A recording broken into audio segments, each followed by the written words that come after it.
Boom! What's up, everyone? Welcome to Simulation. I'm your host, Allan Saakyan. Very excited to be talking about humanizing healthcare. We have an epic guest joining us today. We have Dr. Jessica Zitter. Hello. Hello. Thank you for coming onto the show. I You really are welcome. appreciate it. And I'm super excited. You initially met Ron at the JCC doing an event there, and then Ron taught me about you, and I got really excited about you. And then I looked into your work, and I got even more excited because this is something that we haven't talked about and that society's not really talking about.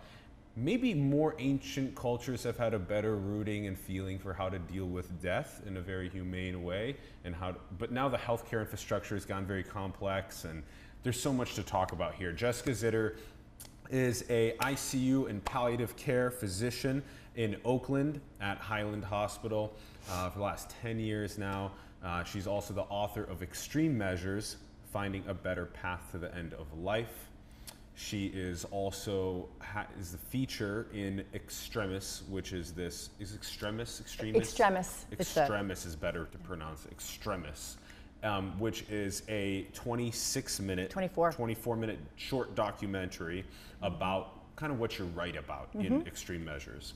And yeah, and so this is really important, pressing stuff that I guess is not being talked about. So, and that's really important to talk about. So why don't let's start with talking about who you are before we get to these pressing themes of the book. So how did you even get your footing in desire for being a physician and being in healthcare? Because you did some Stanford and some Harvard, some UCSF, some Berkeley, and that's a lot of awesome schools to go through to get to where you're at. So tell us about that. By the time I got to that round of going to those schools, I had already sort of decided I was going to be a doctor. I decided I was going to be a doctor when I was kind of a baby.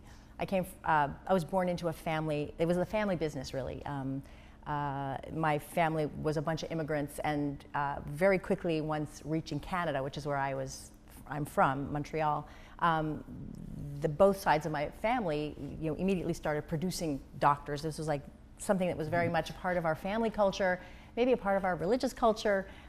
It was sort of this very venerated profession, and I had all these role models, mostly men, who were very intense surgeons and running, ERs and different kinds of very interventionalist types of doctors who had kind of grown up in this time of specialization within the healthcare system, which really started in the 60s. That's when we started specializing medicine.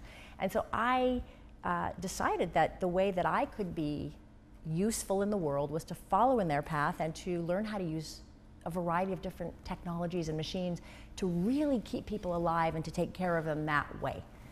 So I went into this very intensive training sequence at these schools and kind of in these programs, and came out the other end as a pulmonary and critical care doctor. And that's how I ended up in medicine. That was so funny. You were describing your family like they're like pumping out like doctors. Like that's so interesting that when you have really strong like a family has a really strong like kind of like values and mission, that they know what they are doing in the world, that then the kids kind of are more easily able to, I guess, find something that they want to do versus parenting that is a little bit more kind of like, well, whatever. So true. It was so much easier for me than a lot of my friends because I just sort of came out into this path. And I actually remember, after college, a few years after college, just watching some of my friends who'd been in the liberal arts and who were kind of like trying to figure and I was just like, I got my beeper on my pocket and I'm going. And it was kind of an easy, I don't say that proudly. It was kind of an easy, straight ahead path. Yeah. And it's brought you lots of meaning in life, and that's really important. Well, I think it brought me meaning mostly once I started to make it mine. I initially went into this with an idea of what I was supposed to do, and the healthcare medical training experience was very happy to tell me. I thought I was supposed to be this sort of high intensity physician, and there's many there's paths to doing that are very easily taught, protocols and learning how to do different kinds of technologies and treatments and catheters and all that stuff. So I just got sucked into that whole training path. The meaning came once I started to step back and say, okay, now I'm doing this, and how do I want to make this something that feels better to me? Because I was starting to experience some moral distress in the way that I was practicing medicine in this protocolized approach. Yes. So you just laid it out right there. So there's this protocolized approach, and we've had doctors talking to us before about going off protocol and being able to do things in a way that actually helps with either the morals of the patient or there's so many different ways to talk about this. But you specifically, ICU, you actually what the statistic in the book is quite high. Was it 40% of deaths occur in the ICU at the peak in like the 80s and 90s?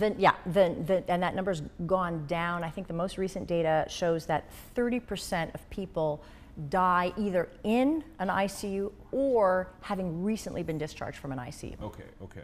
30. So that's a lot. That's almost a third of people are dying in in ICUs or right afterward, and that's like, whoa. Yeah. So what you've been dealing with in that case, and I want you to explain what palliative care is, but just that there is a lot of people that are without their family, without people that love them right there when they're in the ICU, that they're having some sort of stress about what do I need to do with the medical system, what options are there. Right. Yeah, start telling us So, about that. what you're talking, the fact is, look, I am in no way throwing technology under the bus. I am not throwing ICUs under the bus. I have, and many of my colleagues, we have saved many a life using these technologies. Absolutely. And sent people back home to their families. Yes. And there is nothing sweeter than that. That is one of the beautiful things about our modern healthcare system. The problem is that there's several reasons why we're not only taking people who can benefit from it, but we're sweeping everybody into it. And when you take people who are not really going to have that kind of benefit of a recovery and going home, and you take everybody, even the frail, the elderly, the terminally ill, the dying, and you still do that same treatment to them, I call that the end-of-life conveyor belt, because what it is this like churning, protocolized, literally conveyor belt that just takes everybody indiscriminately and does the same things to them, the same support of organs as they start to fail, as you would with somebody who really could potentially then recover. But you're doing this to people who won't recover. And we do it, that's what caused me this distress, was I realized subconsciously, it wasn't even like I had words in the beginning, that we were taking so many people who I knew weren't going to benefit from this type of treatment and doing these things to them, which really, as you alluded to, can cause tremendous suffering, because what it means to be attached to machines is several things. Number one, you've got machines going into your mouth. You can't talk. You've got your arms tied down frequently because we can't have you pulling these things out. So people are lying there in bed on their backs, things in their mouths with their arms tied down. You're kind of sedated. You may be in pain. We don't necessarily know if you're in pain. So there's this sort of haze of, possibly, depends again on who you are and what's going on, but of pain and slight mild delirium, which is very confusing and distressing. And most importantly, as you said, the family, the whole structure from which you came is not there. You're in this very foreign, sterile place. Your family's kind of, even if they are in the room, they're kind of back, they're afraid, you're coming in, you're gonna touch all these different tubes, you sort of stay away. So it's a very isolating experience. And that is, I think, part of the reason that so many people are dying badly in this country. Wow. Yeah, and there's this whole idea of a good death, and we'll get to that. You really started talking about all of the variables that are going into the equation of like of a human experience inside of an ICU in this case, with family, tubes, the delirium that's coming in, potentially sedated. There's so much that is there, and then there's this whole like end-of-life conveyor belt. Okay, tell us about palliative care, because this was quite interesting for me to learn about from you. Cloaking. This is cool. Okay, well, so I'll give you a little background. Okay. And I talk about this a lot in my book, because it feels like, that movie, was it Zelig? Well, Forrest Gump and Zelig, where there's this person who like finds themselves in places that were kind of like turning points in a movement. And that's what I kind of, when I was writing my book, felt happened to me. In 1996, a big study came out. And I, by the way, had just finished my pulmonary fellowship. The study came out, it was called the Support Trial. And it looked at how people die in America. And it was a shock to the people who are conducting this study. It was a huge study, 5 centers in America. And the reason I say it was a Zelig moment for me was because the study had been conducted during my medical school years. And one of the centers that conducted it was Case Western, where I went to medical school. And in fact, one of the head person of that site was Dr. Alfred Connors, who was my ICU attending mentor, the person who taught me about ICU when I was in medical school. So he was conducting this study to understand how are people dying in America with 5 other centers in the United States. Yeah.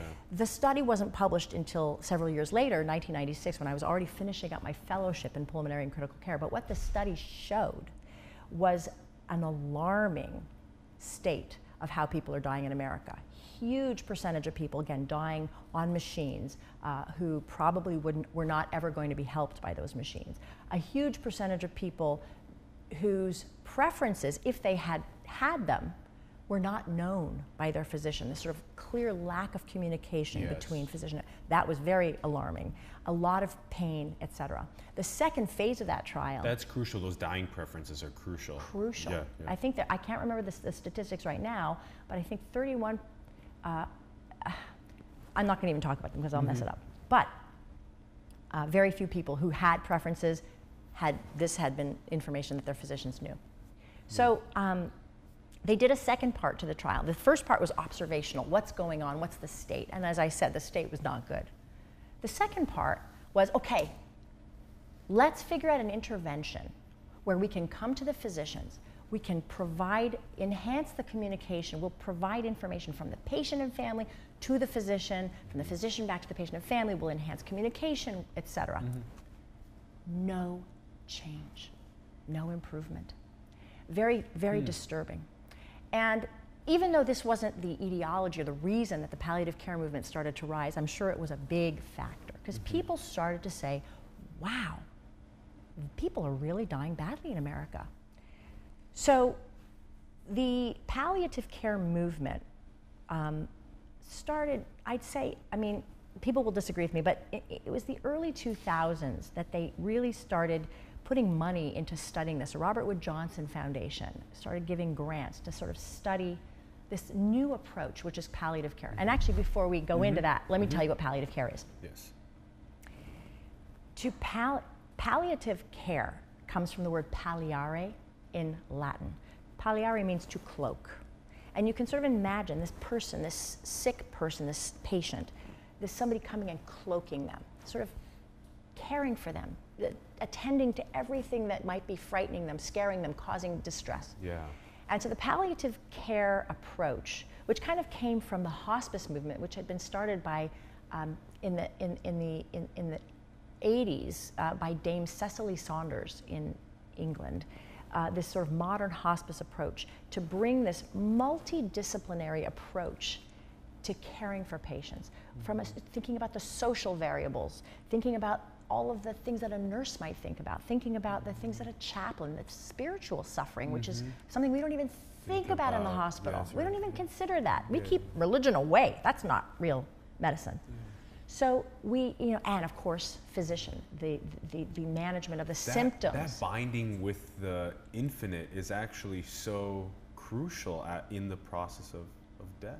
Yeah. Well, let me just give you a quick statistic about that, because I just did a talk about the faith issue. I'm Jewish, and I'm sort of agnostic in the way many of us are.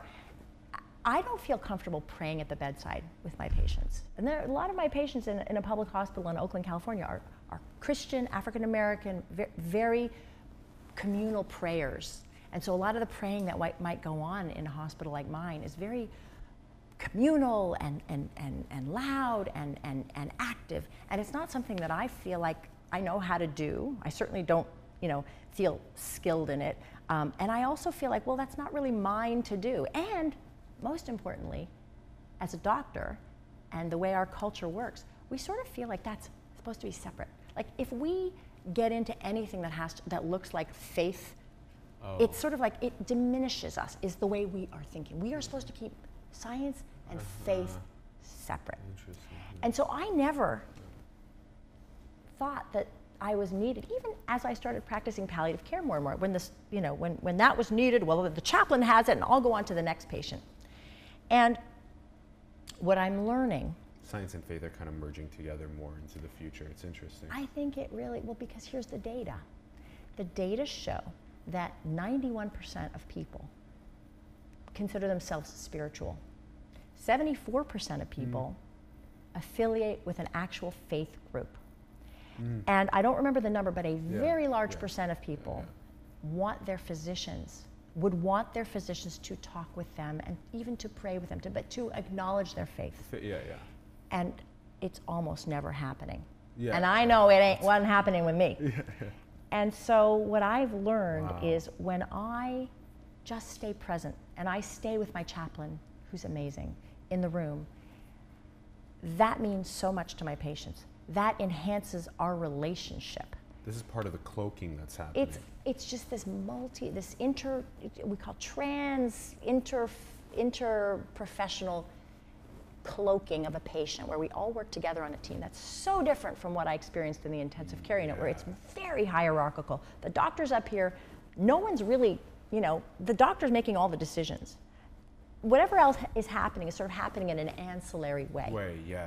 And it's not, and I'll tell you, remind me to tell you a couple of examples of that. I could give you example after example, but how it really hurts not only the patient, but it hurts all the healthcare practitioners, and takes, again, the humanity, sucks the humanity out of the experience of caring for people. But anyway, that's what the palliative care movement was, and it was sort of growing in the 80s, the 90s,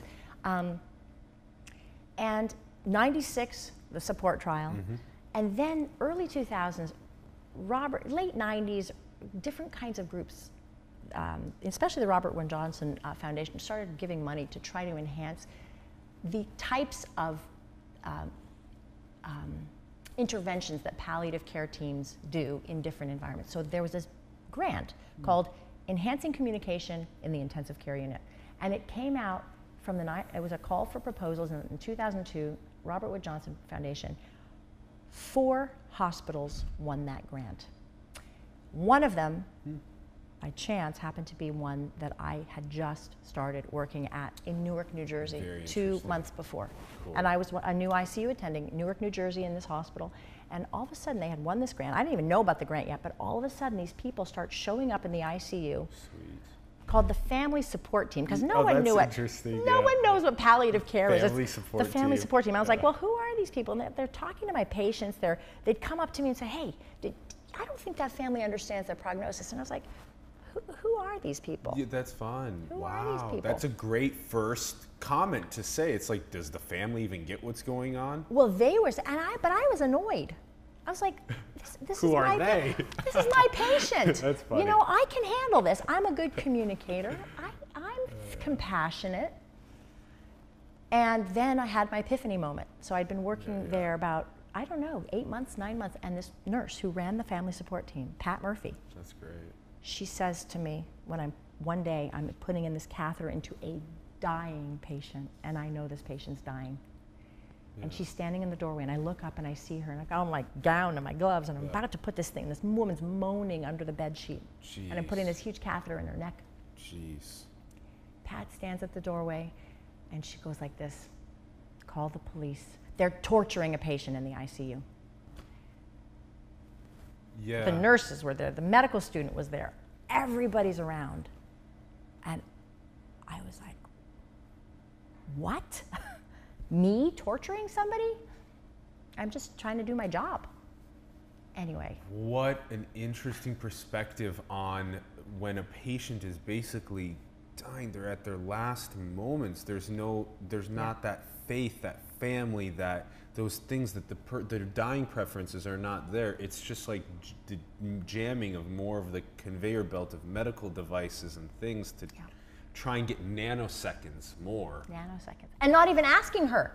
You know what? You know what permission I got? I got permission from her husband, who, by the way, I had sent off to the waiting room. So he was away from her for these 2 hours, which were 2 out of maybe another 16 hours that she would be on this earth. Telling him, we're going to do this because it will do this and it will help in this way. And he's like, okay, okay, thinking we're going to help. She died the next day. I knew, really, I knew she was coming to the end. Didn't even tell him that there was a chance this wouldn't do anything. There was a big chance it wouldn't do anything. And didn't give him really the option because he's a good husband. He wants to help. Yeah. And if the doctor's suggesting this next thing, what husband's going to say no? Wow.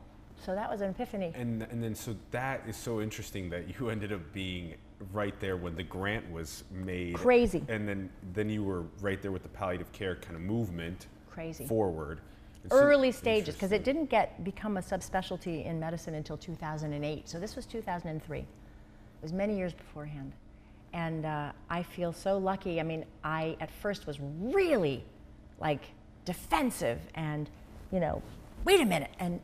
But that moment, because I had been feeling this sort of distress building. And when that happened, it took me a few days. I got angry at first, and then I went up to Pat. I remember I walked into her office and I said, you know what? Teach me. Teach me, you're right. Teach me what to do. Yeah. And that's when she said, okay. So my mentor, people say to me, I want to give you a high five. That's awesome. Who are your biggest mentors? That's awesome. A nurse and a chaplain. Chaplain. So the fact that you had the moment where you came to your own realization that it's the humility. It was the humility. I love that. I think it's so crucial that more of us realize that, hey, somebody else that has a different perspective on the situation can actually help make these situations across the world better for us together. Yeah. That's beautiful. And when you can actually, like anything, like with any humility in life, the humility of learning that you weren't a great parent in this moment, which I learn a lot, unfortunately, and try to, humility actually, once you can just let it be and say, okay, you know what? I didn't do a great job. I didn't do a great job there. It's such a relief, and it opens you up to something so much more powerful. And I've had many, many, many, many, many, many moments of humility. And I think it's one of my biggest teachers. I'm just writing an article that's going in about, I call it it's called putting my patients in front of my ego, but it's oh, interesting. It's talking about how, even as a palliative care doctor, I have to admit, I still feel like I'm supposed to be the most important person in the room. As the doctor. And I'm learning that I'm not. The patient is, and their dying preferences preferences is the first. Yeah. But a lot of times, the chaplain has so much more to offer than I do. And you know what? I need to just sit there and witness. I'm not used to that. I'm not used to that, and I'm learning how important it is, and I feel really grateful for it. But it's a very different way from how I was trained, and anyway, I feel the world opening up a little bit. Your learning experience is becoming our learning experience, and it's so fascinating because we get to live through your experiences in this sense, and I'm happy that you came to that moment of openness, and now. Yeah, I'm imagining like the way that the chaplain's interacting with the patient, and the patient kind of like almost drops into their body and the spirit and the infinite more than potentially being like, okay, we're gonna give you a couple more hours in this way.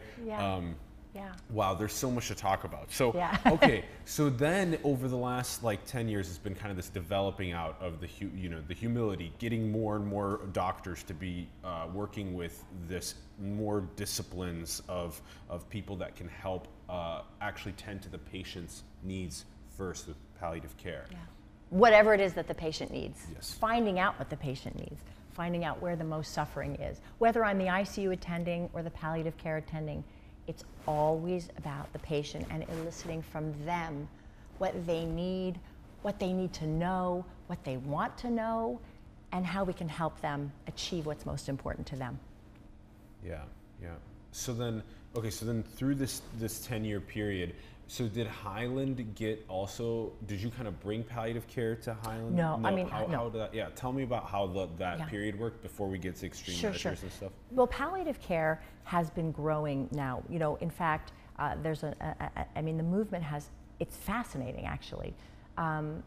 Really, it's captured, in some ways, I think it's captured the imagination of many in the non-medical community saying, wow, I didn't know death could be so bad, because we're starting to talk about it more, even in the lay press, and people are starting to say, whoa, wait a minute. So this is how many grassroots movements are born from the from the grassroots.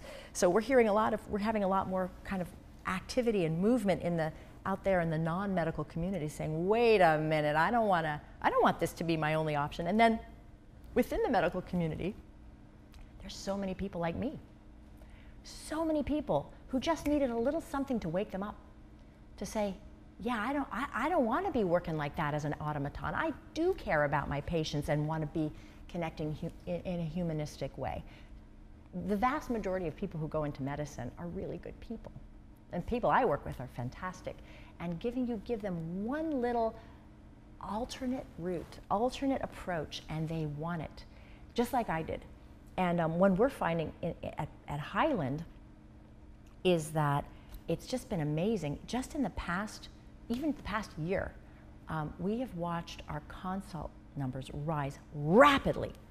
And what's interesting there is that you know, you're seeing this culture change within the healthcare world.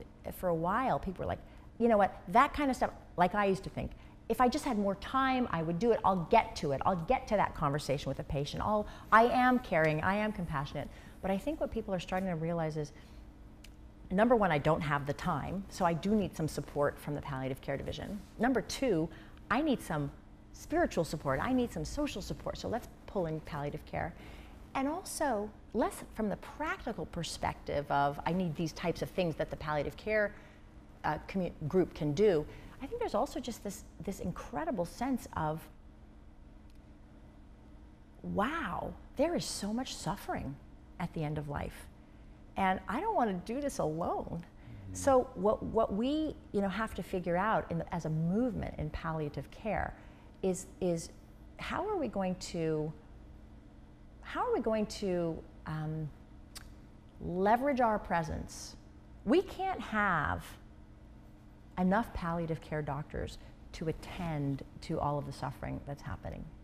What we can do is we can teach other doctors, like I was taught by Pat, how to do some of this work themselves, how to do some elicitation of preferences and values from patients, which we never really learned how to do formally, how to do some matching of preferences and values with what we're going to do next in terms of medical decision making, how to manage pain, because pain is a very big problem. People are dying in pain at very large numbers. And I mean, I wasn't really taught a huge amount about managing pain. For me, in the ICU, the whole goal was keep the blood pressure up. And let me tell you something, pain and sedation medications lower the blood pressure. There were many times, I'm embarrassed to tell you, where I didn't even think about treating pain in a patient who was dying. I thought about keeping their blood pressure up primarily. That's not okay. And so we can spread that information out to other practitioners so that a lot of what they're coming to us for right now that's causing us to just honestly not be able to keep up with the workload is stuff that we can have them do, what's called primary palliative care that's delivered by the primary team, not by us. That we're more specialty palliative care. Interesting. Now, this seems as though it's been going on actually in different capacities for like thousands of years. Yes. And then it's just interesting that now the West kind of, in some ways, messed some things up. Yes, you put it perfectly. Okay, yes, yeah, that's yeah. exactly right. Okay. Do you want to know the history of how we messed it up in the West? I would like to know that, Yeah. and I want to also tell you that I think that a lot of people would actually probably prefer if they were only had like a day or whatnot left. I would love to go and die in the middle of Muir Woods or on Stinson Beach or something like that. Like I would, like amongst people with family and whatnot, Yeah. but me laying there amongst the trees and animals and beach and water and not in a hospital, you know? Most people agree with you. And the problem is, you know, we have, there's data that shows, you know, 80% of people say they would want to die at home. Or home. Which is not happening. I mean, at this point, the numbers, the most recent numbers are 40% of people are dying at home, but that's even an overestimate because of that 40%, there's a huge number of what we're calling, and a rising number of something that's called burdensome transitions, which means people are getting home, but right before they die from the hospital. So that 40% is an overestimate. People are not dying the way they would like to die. Sure. Now, the fact that you would like to die in Muir Woods is great information.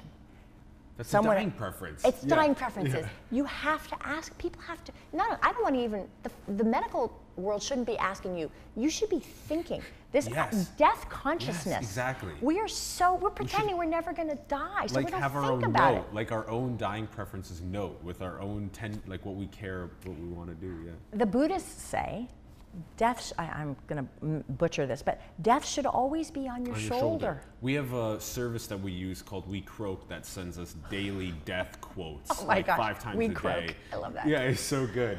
And that way, what's the quote right now? What does it say? I see he's on his. Yes, it's. All right, the current We Croak says, whatever you're meant to do, do it now. The conditions are always impossible. There you go.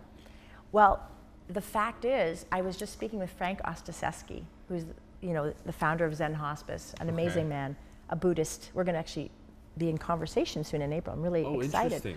Maybe we should have him on sometime. He's afterward. terrific. That'd be great. Very smart guy. And he said that, having an awareness of death is what lets you live your life better. And I agree think with it's that. so true. We Croak agrees. Yeah.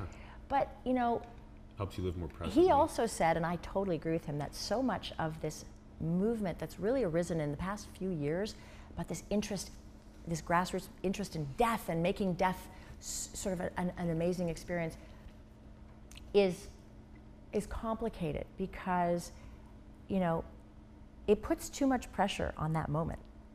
You're focusing so much on that moment. So if that moment doesn't quite go the way you want it to, that could be seen as a big failure. The real focus should be on how you're living all those days leading up to that. Yeah. That moment, you want to do everything you can to make it consistent with your goals. It would be great if you could die in Muir Woods. You might not be able to die in Muir Woods. You're right. Totally. And as I said, I've seen many stories of people doing everything perfectly, bringing in hospice at the right time, having this incredible supportive family in place, having a great community, faith community that comes and checks on them and plays guitar and all that stuff. And the fact is that doesn't always guarantee a good death either. So it cannot just be focused on how do you make that moment of death so great. It has to really be, yes, you want to try to enhance that, but like putting all the other stuff in place during your life. That's what it should be about. Yeah. And that's where we find a lot of our meaning in life is by putting the right pieces together that we care about that leads us to the most meaning in our lives.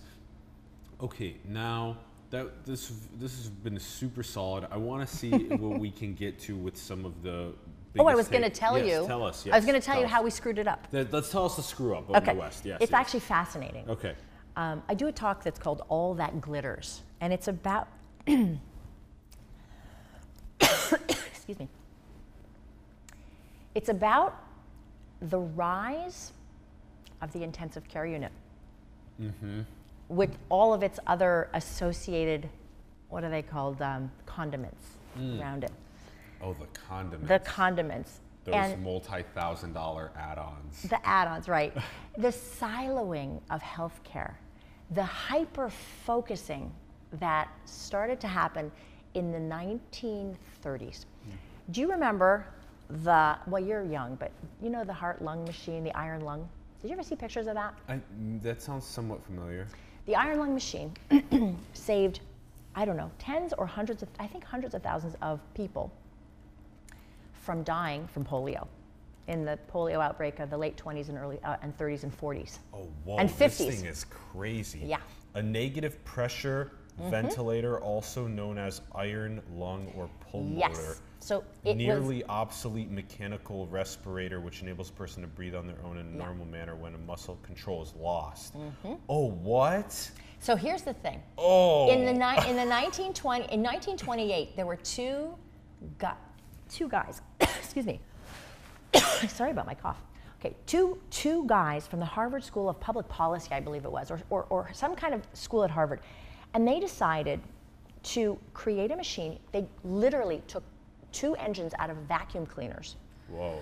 And they used them to reverse suck air out of a chamber. Yeah. And that earliest prototype kind of sat in the basement at Harvard. And then when it came time in the sort of mid-30s, late 30s, for the polio epidemic to start to kick in, they started to put people into these chambers. And the chambers basically would suck air out, so it would inflate the lungs of a person rhythmically. And tens, and I think hundreds of thousands of patients who would have died from polio, which causes a weakening, so you don't have the muscle strength to breathe, survived. My Auntie Fanny survived and went on to live normal lives.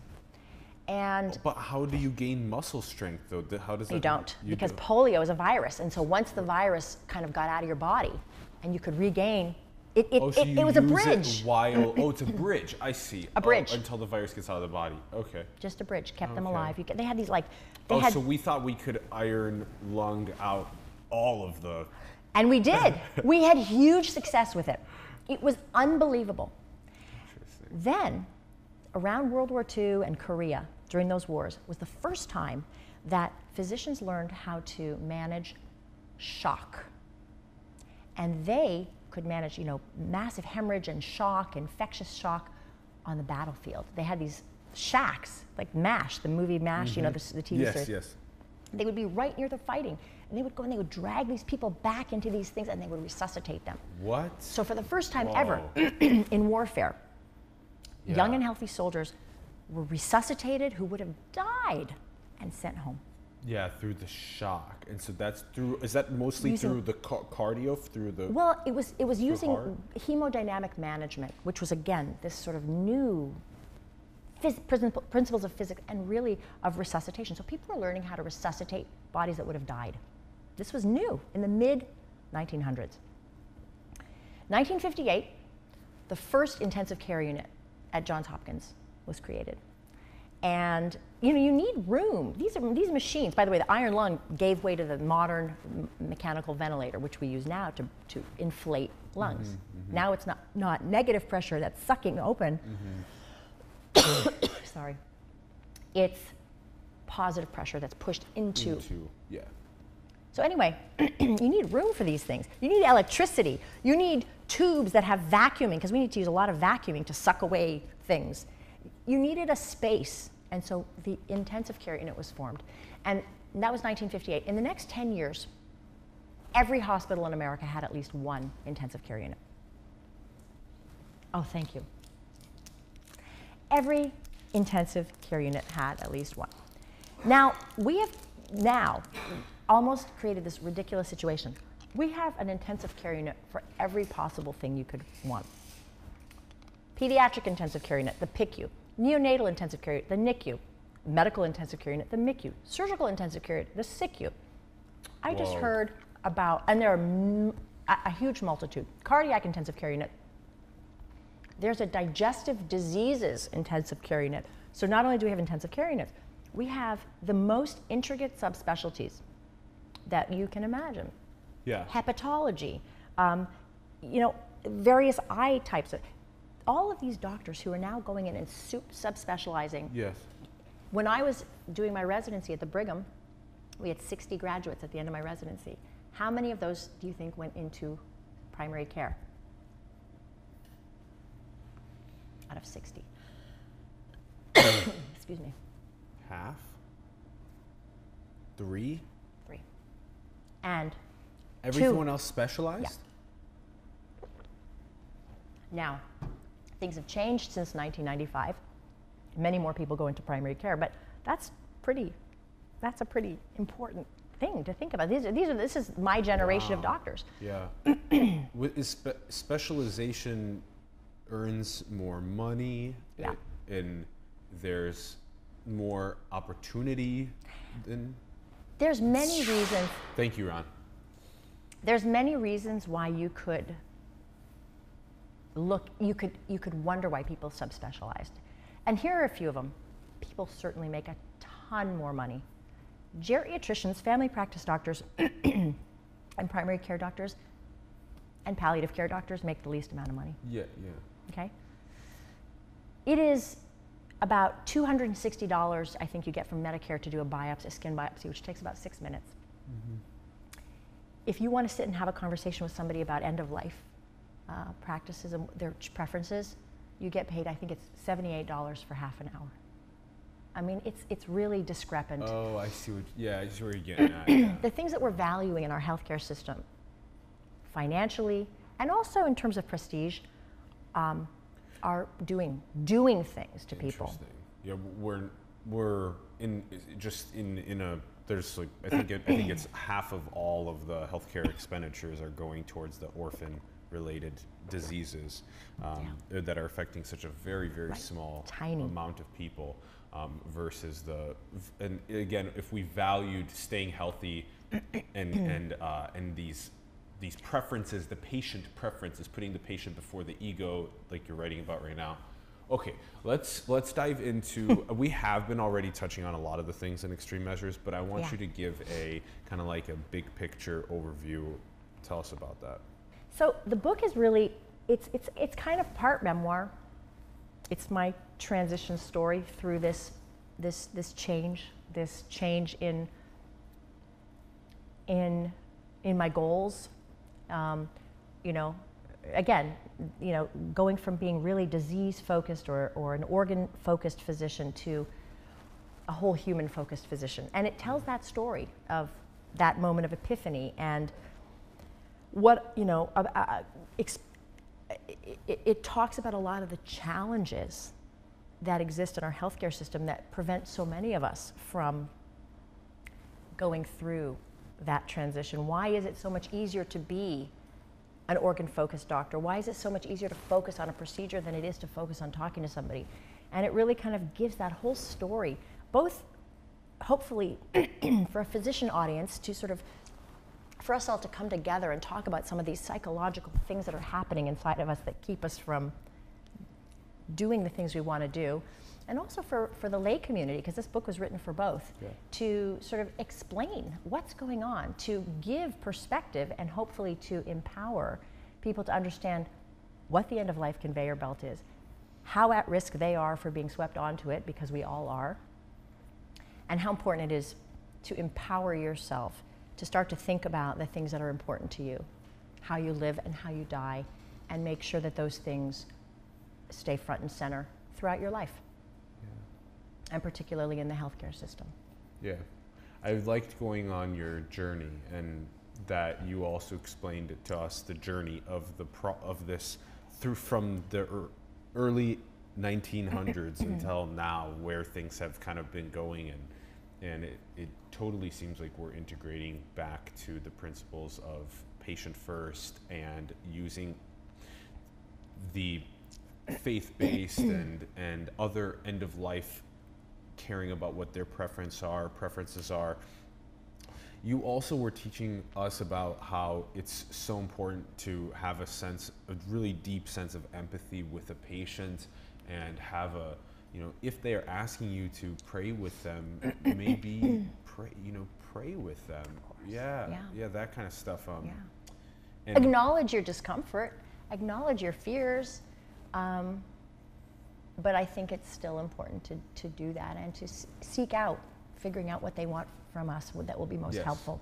Yes, and then their decisions to go with certain and the certain treatments that can sometimes be burdens actually decreases if you build a relationship with them. Right, and that's borne out not only in my own experience, but in the palliative care literature, that when we do engage in communication and in a relationship, And the communication and relationship have to be established before you start making decisions about, do you want to be full code or not full code, or do you want to do this surgery?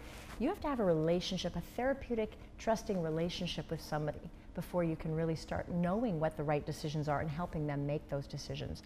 But what we know is that when we do engage in creating those kinds of relationships, patients tend to choose lower levels of intensity of treatment at the ends of life. And they die less commonly in the intensive care unit. They tend to die more often in hospice. They tend to die in less pain. It works. It works, yeah. Relationships really work. Yeah, the eye-to-eye human connection, asking them what they care about, what their preferences are, that works. Yeah. Okay, I want to see what is going on with your future. Where are you going moving forward with things? What are you thinking? Well, I'm a storyteller and a cougher. And a cougher. I am moved by story for my own personal growth.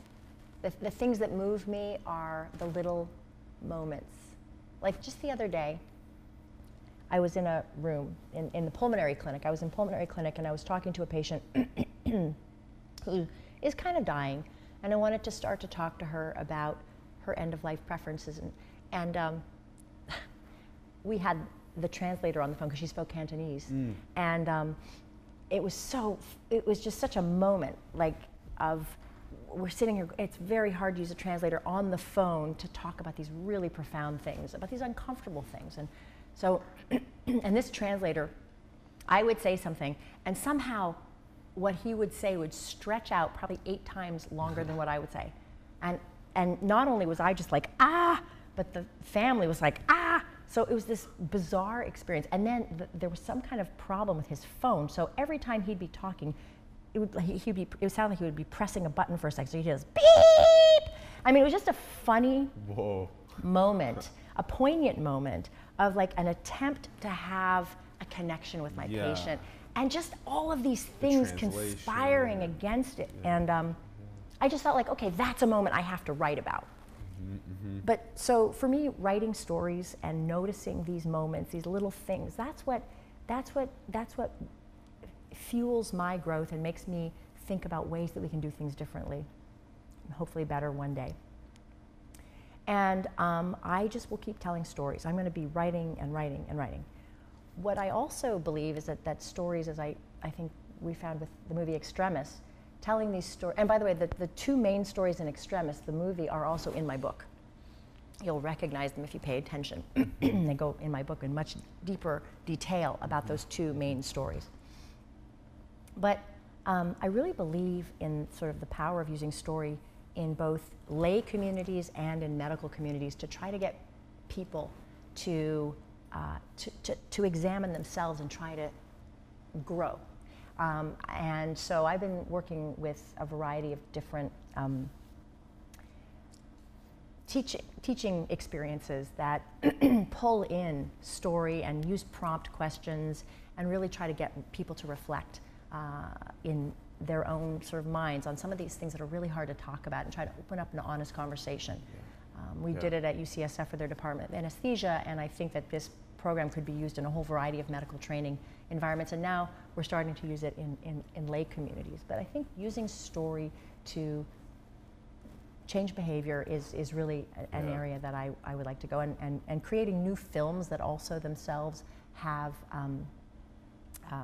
a story to them and a lesson to be learned through watching other people's experiences. We have 2 films that are coming out, and a few more that I would like to work on.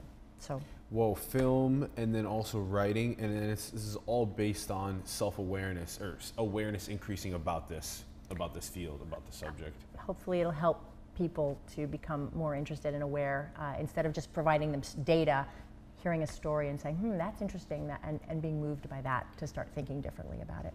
Yeah. That's huge work. Okay, we'd like to ask a couple questions on the way out of the show. I'm interested to hear your thoughts about it. Do you think we're alone in the cosmos? how could we possibly be? I mean, the numbers just don't support that we'd be alone, right?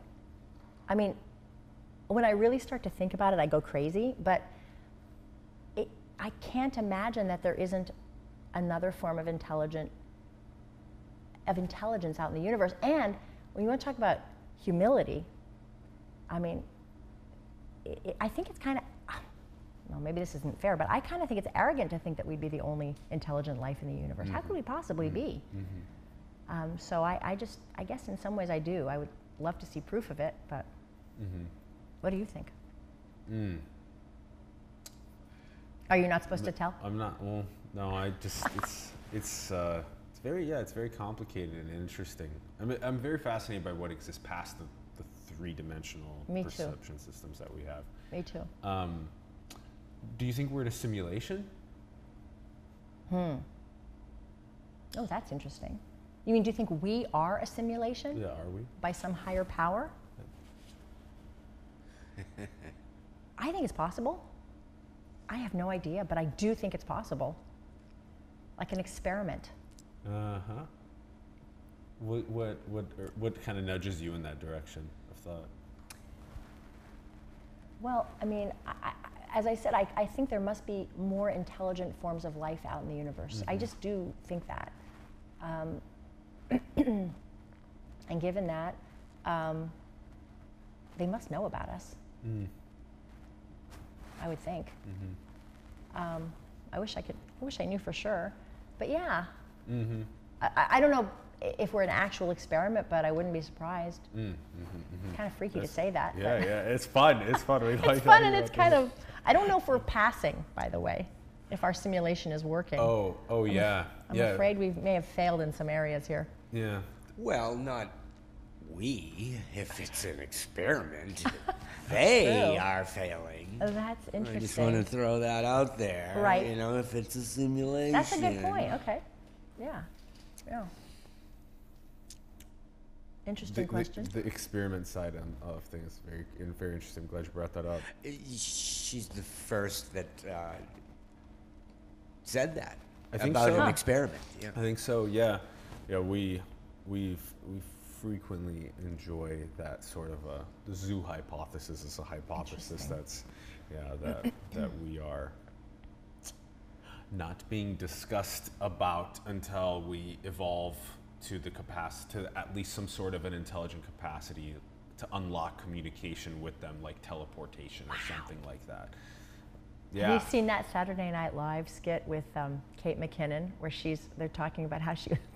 You haven't seen? Oh my gosh, it's hilarious. There's this whole series of ones that they do where, like, 3 people got sucked up into a some kind of machine from outer space, sure. And it had this amazing experience. The 2 of them, and they talk about how beautiful it was, and she's talking about, well, I don't know about you, but and she's smoking a cigarette. It's hilarious. You should watch it. What did she say? She's just talking about how these beings from a higher planet, like, they put something up my keister. I mean, it's totally irrelevant. I mean, irreverent and hilarious. Yeah. You should watch. You would get a kick out of it. Okay, cool. It's one of my favorite Kate McKinnon series.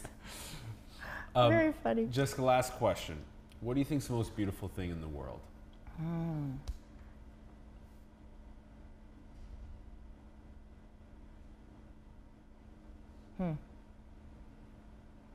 Wow, there's so many.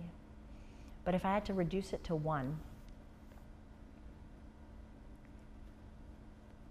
it's the human ability to connect. With, people to connect. It's just this sense of, like, what happens when you connect with other people, whether they're friends or people on the street or your patients or your kids, your husband, and you sort of get this sort of connection of like minds and not being alone in the universe. Yeah. Because really, if you think about it, I mean, that's very human. Well, it's not just a human thing. My dog snuggles up with me, but I don't know, there's something just really profound about connecting with something else, and not just being this sort of little robotic lone thing. That would have to be it. Yeah, that's beautifully said. Jessica, this has been such a pleasure. Thank you for coming on and teaching us about all this. Oh, thanks for listening. We're living through your experiences, and that's been very interesting to us, and hopefully so many of you that are tuning in, because who would have thought that people on the way to death are just not having the ideal good death preferences that they so want. We need to be willing to talk about these things. We do. Yes. We can make it better. We can make it so much better. Yes. Oh my gosh. Yes. There's a lot of low-hanging fruit out there. Yes. Thank you, Jessica. Thank you so much for coming on the show. Thank you for having me. We greatly appreciate it. Thank you. So happy to be here. Thank you. Thank you. Thanks everyone for tuning in. We greatly appreciate you.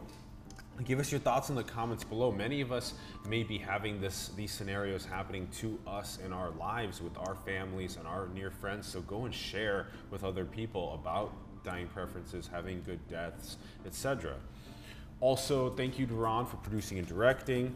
Give us your thoughts again, everyone. We love you very much for tuning in. Thank you, thank you. And go and build the future. Manifest your destiny into the world. Check out Extreme Measures, links in the bio. Also, Jessica's website, links in the bio. Her Twitter, links in the bio. Go check all that out, everyone. Extremis, links in the bio as well. Okay, everyone. Much love. We'll see you soon. Build, create. Bye.